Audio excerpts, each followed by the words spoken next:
کہا ہمیں بتائیں تو صحیح اس میں ہے کیا.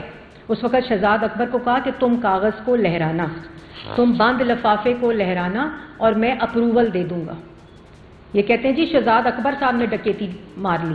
کوئی شہزاد اکبر صاحب کو ان کی ڈکیتی کا اور ان کی فرما برداری کا حصہ ضرور ملا، لیکن یہ ڈکیتی اس وقت کے وزیر اعظم عمران خان نے ماری. یہ چوری قومی خزانے سے عمران خان نے کی جب وہ وزیر اعظم تھے.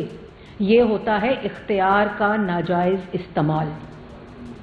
اور دوسروں پہ اختیار کا ناجائز استعمال، دوسروں کو کال کوٹریوں میں رکھ کر، دوسروں کو چور چور کہہ کر، دوسروں پہ چور چور کے جملے کس کر، خود ملک کی تاریخ کا پہلا وزیر اعظم ہے جو کرپشن کے اوپر، جس کے خلاف کرپشن کا فیصلہ آیا ہے.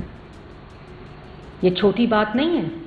تم نے اگر یونیورسٹی بنانی تھی تو تم یونیورسٹی وزیر اعظم ہاؤس میں بناتے، گورنر ہاؤس میں بناتے، جس کا تم نے وعدہ کیا تھا. القادر ٹرسٹ، اس کو کہہ رہے ہیں جی اب اسلامک یونیورسٹی ہے، اس لیے حکومت اس کے پیچھے ہے، اس لیے یہ کیس بنا ہے. اب انشاءاللہ وہ حکومت کے پاس آ گئی ہے یونیورسٹی. اب وہ مریم نواز، یہ آپ نے اس کو کرپشن کا ذریعہ بنایا تھا، انشاءاللہ مریم نواز شریف اس کو تعلیم کا ذریعہ بنائے گی، اس کو بہترین یونیورسٹی بنائے گی جیسے وہ باقی یونیورسٹیز بنا رہی ہے. تو یہ کوئی پرائیویٹ پیسہ نہیں تھا، یہ کسی قسم کا ذاتی کیس نہیں تھا.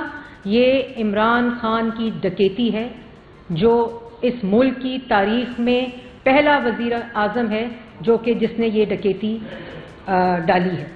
اور اس کے بعد ہر چیز میں کہتے ہیں جی خان بڑا ایماندار ہے. خان ایماندار نہیں ہے. عمران خان سے بڑا خائن کوئی نہیں ہے. جو سیاست میں خیانت، پارٹی کے فنڈ میں خیانت، خیرات میں خیانت، اور سب سے بڑھ کر اپنی پارٹی کے فنڈ میں غیر قانونی پیسہ، شوکت خانم کے خیراتی فنڈ میں خیانت، کووڈ فنڈ میں خیانت، توشہ خانہ میں خیانت، اپنی وزیر اعظم کی کرسی کے اختیار میں خیانت. تو عمران خان آج سے نہیں، عمران خائن عمران خان کا نام ہے. اور اس کے بعد کہتے ہیں جی ڈٹ کے کھڑا ہے کپتان. بالکل ڈٹ کے کھڑا ہے کپتان، لیکن کرپشن کر کے ڈٹ کے کھڑا ہے کپتان. پاکستان کا پیسہ چوری کر لیا، دونوں ہاتھوں سے ڈھونڈ ڈھونڈ کے چوریاں کی، جہاں سے پیسہ ملا اس کو لوٹنے کی کوشش کی. تو یہ صادق اور امین اور ایمانداری کا ٹیگ اتر گیا ہے. آپ کوئی نہ کہے کہ یہ صادق اور امین ہے، اور جو کہہ بھی رہے ہیں اپنا مذاق اڑوا رہے ہیں. اور یہ ہم لوگ کہتے ہوتے تھے نا، بار بار کہتے تھے چور ہے، بار بار کہتے تھے ہمیں چور کہہ رہا ہے، سب سے بڑا چور خود ہے. میں نے انہی جگہوں پر بیٹھ کر، میں نے عدالتوں کے باہر، جیلوں کے باہر کھڑے ہو کر پریس ٹاکس کی کہ یہ ہمیں جو چور کہہ رہے ہیں یہ خود سب سے بڑی ڈکیتی پاکستان کے خزانے پہ ڈال رہے ہیں. اور آج کیا ہوا؟ کہتے ہیں فیصلے پہ حیرانگی نہیں ہوئی. فیصلے پہ حیرانگی کیسے ہو؟ چور کو تو پتہ ہوتا ہے میں نے چوری کی ہے. چور کا جب فیصلہ آتا ہے، جب چور پکڑا جاتا ہے تو اس کو حیرانی نہیں ہوتی. چور کو تو پتہ ہوتا ہے کہ میں حیران تو ہم ہوئے تھے کہ نہ کوئی کرپشن کا دھیلا ملا، نہ کوئی کرپشن کا پیسہ ملا، نہ کوئی کرپشن کا الزام لگا. تو 3 دفعہ کے وزیر اعظم کو اپنے بیٹے کی کمپنی سے پیسے نہ لینے پہ جب ہٹایا گیا تو حیرانی تو ہمیں ہوئی تھی. حیرانی تو پاکستان کی عوام کو تب ہوئی تھی. آج کوئی حیرانی نہیں ہے، کیونکہ ہمیں پتہ ہے کہ 4-4.5 سال اس ملک کا پیسہ جس طرح لوٹا گیا. تو لوہے پہ سونے کا جب پانی چڑھا دو تو وہ سونا نہیں ہوتا، لوہا لوہا ہی رہتا ہے، چور چور ہی رہتا ہے، بے شک وہ وزیر اعظم کی کرسی پہ ہو یا وہ پارٹی کا ہیڈ ہو. چوری کی عادت جو ہے وہ چور سے نہیں جاتی. یہ وہ کیس ہے. توشہ خانہ میں چوری کر لی، خانہ کعبہ کی گھڑی کے اوپر خیانت کر دی. نہ مسجد نبوی کا خیال آیا جہاں مجھے جملے کسے تھے چور چور کے. مسجد نبوی کے تقدس کا خیال نہیں رہا، وہاں ہمیں چور چور کے اور شہباز شریف صاحب پہ اور میرے پہ چور چور کے جملے کسے تھے. آج یہ مکافات عمل ہے. یہ وقت کا پھیر ہے اور یہ آج اس کو بھگت رہے ہیں. اور پھر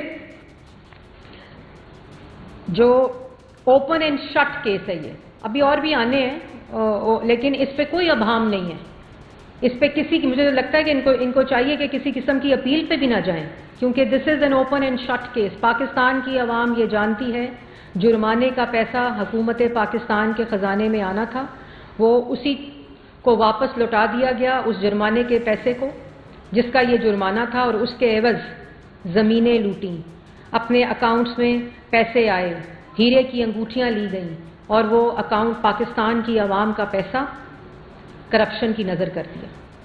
اس میں کوئی ابہام نہیں ہے. دیر از نو ڈاؤٹ اباؤٹ اٹ. ان کے اپنے لوگ جانتے ہیں، کیونکہ وہ کابینہ کے وزراء جو بیٹھے ہوئے تھے، جو کہہ رہے تھے کہ ہمیں بتایا تو جائے یہ کیا ہوا ہے، آج وہ حیران نہیں ہیں، کیونکہ ان کو پتہ ہے. تو یہ مسلم لیگ نون کا بنایا ہوا کیس نہیں ہے، یہ آپ کا اپنا کیا ہوا کارنامہ ہے جو آپ نے اپنی کابینہ سے بند لفافے میں اپروو کرا کے، جس کو آج آپ ذاتی پیسہ کہہ رہے ہیں. یہ جھوٹ نہ بولیں. اور آپ کو جو سزا ملی ہے وہ اپنی کرپشن کی وجہ سے ملی ہے. پھر زیادہ کیس کا تو آپ کو معلوم ہے کہ جتنا یہ سمپل کیس ہے، اور اس کے اندر جب آپ کو پتہ ہے کہ ایک شخص جو ہے جو وزیر اعظم کی کرسی پہ بیٹھتا ہے تو خیانت کرتا ہے، اپنی پارٹی کو چیئر کرتا ہے تو خیانت کرتا ہے. فورن فنڈنگ کے کیس میں ابھی اس کا فیصلہ جو جس طرح آ رہا ہے اور جس طرح وہ کیس چلا ہے اور جو غیر قانونی پیسے آئے ہیں وہ سب کو پتہ ہے. توشہ خانہ میں جو کرتوتیں اور کارنامے، کالے کارنامے، جس میں خانہ کعبہ کی جو گھڑی تھی اور جو ہیروں کے ہار تھے، وہ سب کو پتہ ہے. تو اب اس میں کوئی ابہام نہیں رہ گیا، کسی قسم کا کوئی ابہام نہیں ہے کہ ڈٹ کے کھڑا ہے کپتان کرپشن کر کے. چور چوری ہوتا ہے، چوری کی عادت نہیں جاتی، کسی قسم کی چوری کی عادت کبھی جا ہی نہیں سکتی. اس لیے پاکستان کی عوام کو مزید بے وقوف بنانے کی کوشش نہ کریں. یہ مدینہ کی ریاست کا نام لے کر یہ کارنامے کر رہے تھے. مدینہ کی ریاست، اسلام کا نام، اس وقت بھی ہم کہتے تھے کہ یہ اسلام کا نام لے کر، یہ مدینہ کی ریاست کا نام لے کر یہ اپنے یہ کالے کارنامے کر رہے ہیں. آج وہ ثابت ہو گیا. اس لیے 190 ملین کیس کے اوپر کسی قسم کا کوئی ابہام نہیں ہے. عوام جانتی ہے، ان کے اپنے لوگ جانتے ہیں کہ یہ کرپشن، یہ چوری ملک کی تاریخ کا سب سے بڑا ڈاکہ ہے، سب سے بڑی ڈکیتی ہے، اور عمران خان اس ملک کا سب سے بڑا ڈاکو ہے جس نے پاکستان کی عوام کے پیسے کھائے. جو دوسری چوریاں کی، جس میں میں نے آپ کو ادویات کی چوری کووڈ فنڈ میں، پارٹی کے فنڈ کی چوری میں نے آپ کو بتا دی ہے، توشہ خانہ کے اندر چوری میں نے آپ کو بتا دی ہے، جو زمینوں کا لین دین اس میں چوری آپ کو بتا دی، جو پنجاب میں ہوا اس کے اوپر ابھی کیسز کھل رہے ہیں جو آپ کے سامنے روز آتے ہیں. تو اب ہم اس پورے جو یونیورسٹی ہے اس میں مریم نواز شریف صاحبہ نے کل ہی ہدایات جاری کر دی ہیں، ڈائریکشن جاری کر دی ہیں کہ اس کو فوری طور پہ جو عدالت نے تحویل میں دیا ہے اس کا پورا چارٹر ریویو کیا جائے. اس کو انشاءاللہ بہترین پاکستان کی یونیورسٹی بنا کر تعلیم کا ذریعہ بنائیں گے، اور انشاءاللہ وہ لوگ جنہوں نے اس کو یونیورسٹی کو کرپشن کا ذریعہ بنایا تھا ان کا تو حساب ہو گیا ہے، لیکن ہم انشاءاللہ اس کو ملک کی بہترین یونیورسٹی بنا کر بچوں کے لیے اور اساتذہ کے لیے اور اس میں جو بچے پڑھیں گے ان کے لیے اس کو بہترین یونیورسٹی بنائیں گے. تو 190 ملین کا چور پکڑا گیا ہے. عوام کو اس کی مبارک ہو. اور جو شور مچا رہے تھے کہ یہ سیاسی کیس ہے، اور ابھی بھی شور مچا رہے ہیں، لیکن ان کے اب شور کا کوئی فائدہ نہیں ہے کیونکہ یہ کسی قسم کا نہ سیاسی کیس ہے. اور جیسے میں نے پہلے کہا کہ یونیورسٹی بنانے کی اتنی خواہش تھی تو آتے ہی کہا تھا، میں کیا کہا تھا، وزیر اعظم ہاؤس کو یونیورسٹی بنا دوں گا، میں گورنر ہاؤس کی دیواریں توڑ کر اس کو یونیورسٹی بنا دوں گا. ہم تو آج گورنر ہاؤس میں بھی جاتے ہیں، وزیر اعظم ہاؤس میں بھی جاتے ہیں، وزیر اعلیٰ ہاؤس میں بھی جاتے ہیں. یونیورسٹی کا کوئی ایک کمرہ ہی نہیں بنا ہوا. تو یونیورسٹیاں بنی لیکن کرپشن کے ذریعوں سے یونیورسٹیاں بنائی گئی، اپنے ذاتی مفادات کے لیے اسلامک یونیورسٹی بنائی گئی. اور پھر اب کیا کہہ رہے ہیں کہ جی حکومت اسلامک یونیورسٹی کے خلاف ہے. ان کو اتنی شرم نہیں آتی. ابھی بھی ان کی عادتیں اور ان کی کرتوتیں نہیں بدلی، لیکن کوئی بات نہیں. پاکستان کی عوام جو ہے وہ ان کی اصل حقیقت جو ہے وہ جانتی ہے، اور وہ انشاءاللہ اپنا جو اگلا فیصلہ ہے، جو بچے کچے ان کے حق میں لوگ ہیں جو جھوٹا شور سنتے ہیں، وہ بھی انشاءاللہ ختم ہو جائیں گے. آخر میں ایک بات ضرور کہنا چاہتی ہوں کہ یہ آپ لوگوں کی انفارمیشن کے لیے، یہ پاکستان کے خزانہ، پاکستان کی عوام اور پاکستان کی امانت تھی جس میں خیانت کی گئی، اور جس بندے کو خیانت کرنے کی عادت ہو، جنہوں نے اپنے اوپر صادق اور امین کے اس وقت کے جو فرعون تھے ان کو بھی پیسے دے کر، ان کے بھی منہ بند کر کے، ان کو بھی انفلوئنس کر کے یہ ٹیگز لیے ہیں، اس کی حقیقت بھی ہمیں پتہ ہے۔ یہ جو صادق اور امین کے فیصلے لیے تھے اس کی کیا حقیقت ہے وہ میرے زبانی بھی آپ نے سنی ہے، اور بہت سے لوگ ہیں جو ان کے زبانی بھی آپ نے سنی ہے۔ اختیارات کا ناجائز استعمال کی یہ سب سے بڑی تاریخ کی مثال ہے کہ وزیر اعظم کو پتہ ہو کہ یہ چوری میں کر رہا ہوں، وزیر اعظم کو پتہ ہو کہ آج میرا اختیار ہے اور اس اختیار کو استعمال کرتے ہوئے میں کسی کو فائدہ دے رہا ہوں کیونکہ مجھے فائدہ ملنا ہے، یہ اختیار کا استعمال ہوتا ہے۔ اور جو وزیر اعظم جس پہ تم چور چور کا الزام لگاتے تھے اس کو پاکستان کی عدالتوں نے بھی اور برطانیہ کی عدالتوں نے بھی سرخرو کیا ہے، اور خالی اس کو نہیں، اس کے 40 سال کے حساب کو جو اس کے مرحوم والد، اس کی جماعت اور ان کی تمام جو لوگ تھے وہ اس پورے احتساب کے مراحل سے گزرے ہیں، اور یہ تو 4 سال کے اندر یہ ڈکیتی اور چوریوں کی داستان ہے۔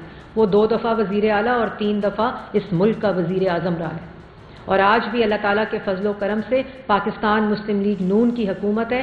شہباز شریف صاحب جن کو تم چور چور کہتے تھے، جن کو بختر بند گاڑیوں میں لے کر آتے تھے، دھکے دیتے تھے، ان کو دوائی نہیں دیتے تھے، ان کو کرسی نہیں دیتے تھے، ان کو جب میڈیکل ٹیسٹ ہوتا تھا اس کی رپورٹ نہیں دیتے تھے، یہ تم جیلوں میں کرتے تھے۔